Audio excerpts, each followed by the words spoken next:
हवामान विभागની પ્રેસ કોન્ફરન્સમાં। गुजरात स्टेट के सारे डिस्ट्रिक्ट कवर है, जिसमें लाइट टू मॉडरेट रेन का पूर्वानुमान है।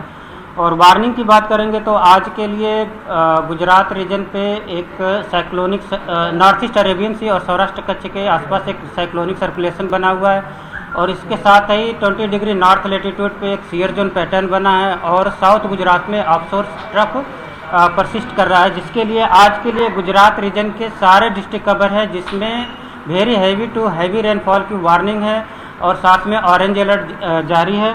और डे 2 की बात करेंगे तो डे 2 के लिए जहां पर हैवी रेनफॉल की वार्निंग है वो डिस्ट्रिक्ट है बनासकांठा, पाटन, साबरकांठा, वलसाड़, तापी, और दमन और दादरा नगर हवेली, और साथ में येलो अलर्ट जारी है। और डे 3 और डे 4 और डे 5 की बात करेंगे तो नवसारी, वलसाड़, तापी, दमन और दादरा नगर हवेली के लिए हैवी रेनफॉल की वार्निंग है और साथ में येलो अलर्ट जारी है।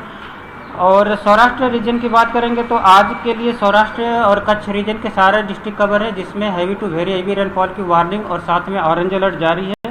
और डे 2 की बात करेंगे तो डे 2 के लिए जामनगर, पोरबंदर, द्वारका और कच्छ के लिए वेरी हैवी रेनफॉल की वार्निंग है, और जूनागढ़, मोरबी और गिर सोमनाथ के लिए हैवी रेनफॉल की वार्निंग है। आज और कल के लिए गुजरात स्टेट के सारे डिस्ट्रिक्ट कवर है, जिसमें थंडर स्टॉर्म की वार्निंग है। और फिशरमैन वार्निंग की बात करेंगे तो आने वाले 5 दिनों के लिए फिशरमैन की वार्निंग है एंटायर गुजरात कोस्ट के लिए। और डे 1 और डे 2 आज और कल की बात करेंगे तो जो विंड की स्पीड होगी वो 35 से 45 kmph, और साथ में जो गस्टी विंड होगी वो 55 kmph। और डे 3 से डे 4 के लिए जो विंड की स्पीड होगी वो 45 से 55, और साथ में जो गस्टी विंड होगी वो 65 kmph के आसपास रहने का पूर्वानुमान है। आज अहमदाबाद और गांधीनगर के लिए वेरी हेवी रेनफॉल की वार्निंग, साथ में ऑरेंज अलर्ट और थंडरस्टॉर्म की भी वार्निंग है।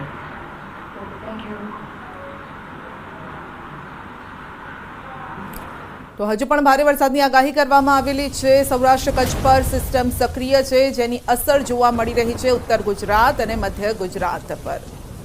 ગુજરાતના તમામ જિલ્લામાં વરસાદની આગાહી છે, ખાસ કરીને દક્ષિણના કેટલાક વિસ્તાર, ઉત્તર ગુજરાત માટે અને મધ્ય ગુજરાત માટે પણ વરસાદની આગાહી કરવામાં આવી છે।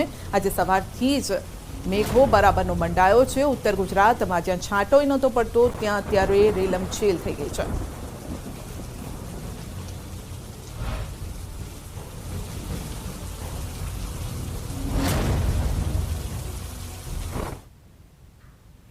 તો અમદાવાદમાં વિરામ બાદ વરસાદ શરૂ થતા પાણી ભરાઈ ગયા છે। શહેરના અનેક વિસ્તારો પાણીમાં અત્યારે ડૂબી ગયા છે, અનેક લોકો પણ ફસાઈ ગયા છે, અનેક લોકો વાહનો પણ ફસાયા છે, અનેક લોકોના વાહનો ફસાયા છે। રસ્તા પર પાણી ભરાતા લોકો તંત્રની કામગીરી પર સવાલ ઉઠાવી રહ્યા છે અને સાથે રોષ પણ ઠાલવી રહ્યા છે। ખાસ કરીને જે કામ અર્થે બહાર નીકળ્યા છે, જોબ માટે નીકળી રહ્યા છે, તે લોકો આ પાણીમાંથી જ પસાર થઈ રહ્યા છે અને જેના કારણે તેઓ રોષ ઠાલવી રહ્યા છે।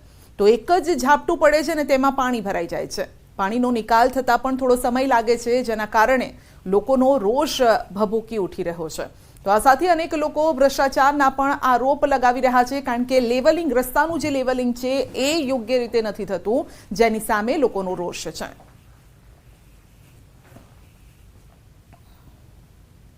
તો અમદાવાદના વેજલપુરમાં વરસાદ બાદ ચારેક ઓર પાણી જ પાણી ભરાઈ ગયા છે। રસ્તાઓ પાણીમાં ગરકાવ છે, રાહદારી અને વાહન ચાલકો મુશ્કેલીમાં છે। તો શાળાએથી ઘરે પરત આવતા વિદ્યાર્થીઓને પણ ભારે હાલાકી પડી। વેજલપુરમાં નીચાણવાળી સોસાયટીમાં પાણી ભરાયા, ગટરના પાણી બેક મારતા સમસ્યા વિકટ બની છે।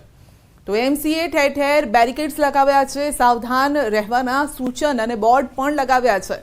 શ્રીનંદનગર સોસાયટીમાં પાણી ભરાતા સ્થાનિકોને હાલાકી છે। શ્રીનંદનગરનો વિભાગ 1, 2, 3 પાણીની અંદર છે। લોકોના ઘરમાં પાણી ન ઘૂસે તે માટે પાણીનો નિકાલ પણ શરૂ કરાયો છે। મોટર મૂકવામાં આવે છે। સોસાયટીમાં પંપ મૂકી પાણીના નિકાલની કામગીરી પણ હાથ ધરાઈ છે। થોડા વરસાદમાં પાણી ભરાવાની સમસ્યા છે અને આ સમસ્યા વર્ષો જૂની છે, પરંતુ તેનો ઉકેલ હજુ સુધી નથી આવતો। તંત્રને રજૂઆત કરવા છતાં કોઈ ઉકેલ નથી આવતો, કારણ કે આ વિસ્તાર પણ નીચાણવાળો વિસ્તાર છે।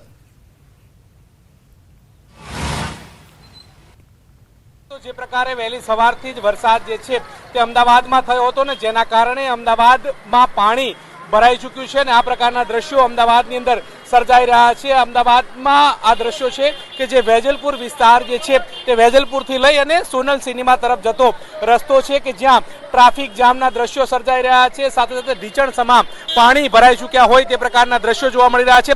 સ્થાનિકો આપણી સાથે છે, તેમની સાથે પહેલા તો વાત કરીશું। કાકા, આ સમસ્યા વર્ષો જૂની છે, આ સમસ્યાનું ક્યારેય નિરાકરણ આવતું નથી। થોડો વરસાદ થયો, પાણી ભરાઈ ગયા, કેટલી મુશ્કેલી અનુભવી રહ્યા છો? અત્યારે અમે જો હું છેલ્લા 24 વર્ષથી અહીંયા રહું છું, અહીંયાના કોઈ સ્થાનિક દેખાતા નેતા નથી। તમે જુઓ અહીંયા ગટરો બેક આવી રહી છે, સ્કૂલના બાળકો ગટરોના પાણી, ગંદા પાણીમાંથી આવવા પસાર થઈ રહ્યા છે। હવે અમે છેલ્લા 24 વર્ષથી આ પરિસ્થિતિનો સામનો કરી રહ્યા છીએ। હવે આનો કોઈ નિકાલ આવે એવી અમારી રજૂઆત છે। ચોક્કસથી તો નિકાલ આવે તે પ્રકારની રજૂઆત આ સ્થાનિક લોકો જે છે તે કરી રહ્યા છે। મહત્વનું સાથે સાથે એ છે કે આ ફરી એકવાર દ્રશ્યો બતાવવાનો પ્રયત્ન કરીશ કે જે પ્રકારે વરસાદ જે છે તે થઈ રહ્યો છે ને વરસાદના કારણે ઠેર ઠેર પાણી ભરાયા છે અને લોકોને પાણીમાંથી પસાર થવાની નોબત આવી રહી છે। વિદ્યાર્થીઓ અત્યારે હાલ સ્કૂલેથી પરત ફરી રહ્યા છે અને તેમને પણ આ પાણીમાંથી જવાની નોબત આવી રહી છે। આ દ્રશ્યો તમે જોઈ રહ્યા છો, બાઇક ચાલકો હોય તો બાઇકના ટાયર જે છે તે પાણીમાં ડૂબી રહ્યા હોય તે પ્રકારના દ્રશ્યો છે। વાહન ચાલકોને હાર બંધ જે છે તે જોવા મળી રહી છે। બસ હોય, વાહન હોય, કોઈ પણ વાહન હોય તે તમામ વાહનોના પૈડા જે છે તે પાણીમાં ગરકાવ હોય તે પ્રકારની સ્થિતિનું નિર્માણ થઈ રહ્યું છે। લોકોને પણ પારાવાર મુશ્કેલીનો સામનો કરવો પડી રહ્યો છે। ઠેર ઠેર સાવધાન તે પ્રકારના બોર્ડ એએમસી દ્વારા લગાવવામાં આવે છે। જ્યાં ગટર છે, ગટરનું પાણી બેક મારી રહ્યું છે અને તેના કારણે પણ મુશ્કેલીનો સામનો કરી રહ્યા છે। આ વેજલપુરથી સોનલ સિનેમા તરફનો જે રસ્તો જે છે તે જોવા મળી રહ્યો છે, જેમાં અનેક પ્રકારની સોસાયટી આવેલી છે। શ્રી નંદનગર વિભાગ 1 જે છે તેના દ્રશ્યો તમને બતાવવાનો પ્રયત્ન કરીશ કે આ રોડ પરના આ દ્રશ્યો છે અને આ વિભાગ 1 ના દ્રશ્યો જે છે કે જ્યાં લોકો અત્યારે હાલ પાણીમાં હોય તે પ્રકારની સ્થિતિ નિર્માણ થઈ રહી છે। સોસાયટીમાંથી બહાર આવે તો પાણીમાં વાહન ડૂબતા હોય, ધક્કા મારીને બહાર કાઢવા પડે તે પ્રકારની સ્થિતિ જે છે તે નિર્માણ થઈ રહી છે। આ વેજલપુર વિસ્તાર જે છે કે જ્યાં આ પ્રકારના દ્રશ્યો જોવા મળી રહ્યા છે। કેમેરામેન હરીશ શર્મા સાથે ગૌતમ શ્રીમાળી, ન્યૂઝ 18 ગુજરાતી, અમદાવાદ। બુલેટિનમાં આગળ વધીશું નાનકડા બ્રેક બાદ।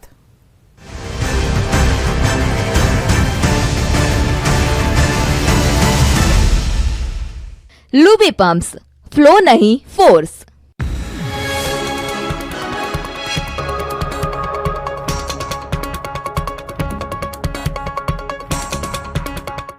लुबी पंप्स, फ्लो नहीं फोर्स।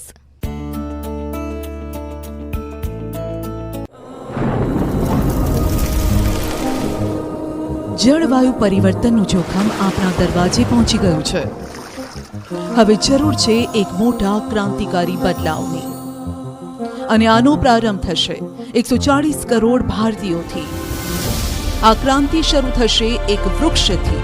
એક વૃક્ષ માનવતા માટે, એક વૃક્ષ આ ધરતી માતા માટે, એક વૃક્ષ આપણા ભવિષ્ય માટે। પ્રોજેક્ટ વન ટ્રી, ન્યૂઝ 18 નેટવર્કની એક મોટી પહેલ। સામાન્ય વરસાદમાં જ રસ્તાઓ પર પાણીનું સામ્રાજ્ય, નોકરી ધંધાર્થે જતા લોકોને પડી ભારે હાલાકી। વરસાદના પગલે અમદાવાદ શહેરના નીચાણવાળા વિસ્તારોમાં પાણી ભરાયા, રસ્તા પર પાણી ભરાતા ટ્રાફિક જામ સર્જાયો, વાહન ચાલકોને ભારે હાલાકીનો કરવો પડ્યો સામનો। થોડા જ વરસાદમાં પાણી ભરાતા મહાનગરપાલિકાની પ્રી મોન્સૂન કામગીરીની ખુલ્લી પોલ। વરસાદી માહોલ વચ્ચે અમદાવાદની સાબરમતી નદીના કાંઠે સર્જાયો આહલાદક નજારો। સાબરમતી રિવરફ્રન્ટ પર વરસાદી માહોલની મજા માણવા ઉમટ્યા શહેરીજનો। શહેરમાં અંધારપટ છવાતા ઘટી વિઝિબિલિટી। અમદાવાદમાં મેઘાની ધમાકેદાર બેટિંગ, જોધપુરમાં વ્હાઇટ ટોપિંગ રોડની આસપાસની સોસાયટીઓમાં પાણી ભરાયા। રહેણાંક વિસ્તારોમાં પાણી ભરાતા વધી લોકોની સમસ્યા। અમદાવાદમાં ભારે વરસાદ, 20 મિનિટ વરસેલા ધોધમાર વરસાદથી સત્યાગ્રહ છાવણી નજીક વરસાદી પાણી ભરાયા। હવામાન વિભાગે અમદાવાદમાં જાહેર કર્યું છે વરસાદનું યલો એલર્ટ। પાટણ જિલ્લામાં મેઘમહેર, હારીજ તાલુકામાં લાંબા વિરામ બાદ મેઘરાજાની એન્ટ્રી। હારીજ, બોર તળાવ, અડિયા, કુકરાણામાં વરસ્યો વરસાદ। બનાસકાંઠાના થરામાં મેઘરાજાએ કરી સવારી, લાંબા વિરામ બાદ વરસાદ વરસતા લોકોમાં ખુશીનો માહોલ। વરસતા વરસાદ વચ્ચે ખેડૂતોએ લીધો રાહતનો શ્વાસ। આખરે મધ્ય ગુજરાત પર મેઘરાજા થયા મહેરબાન, ખેડા જિલ્લામાં સાર્વત્રિક વરસાદી માહોલ। ભારે વરસાદના કારણે નડિયાદ શહેર પાણી। ખોડિયાર વિસ્તાર, શ્રેયસ, પીજ રોડ પરના તમામ નાળા વરસાદી પાણીમાં ગરકાવ। સાબરકાંઠા જિલ્લામાં વરસાદી માહોલ 2 દિવસ બાદ ફરી ધોધમાર વરસાદ શરૂ હિંમતનગરમાં ગાજવીજ સાથે વરસાદ થતા સોસાયટીઓમાં પાણી ભરાયા વડોદરા શહેરમાં મેઘરાજાએ તોફાની સવારી કરતા ઠેર ઠેર ભરાયા પાણી લહેરીપુરા ગેટ પાસે પાણી ભરાતા વાહન ચાલકોને મુશ્કેલી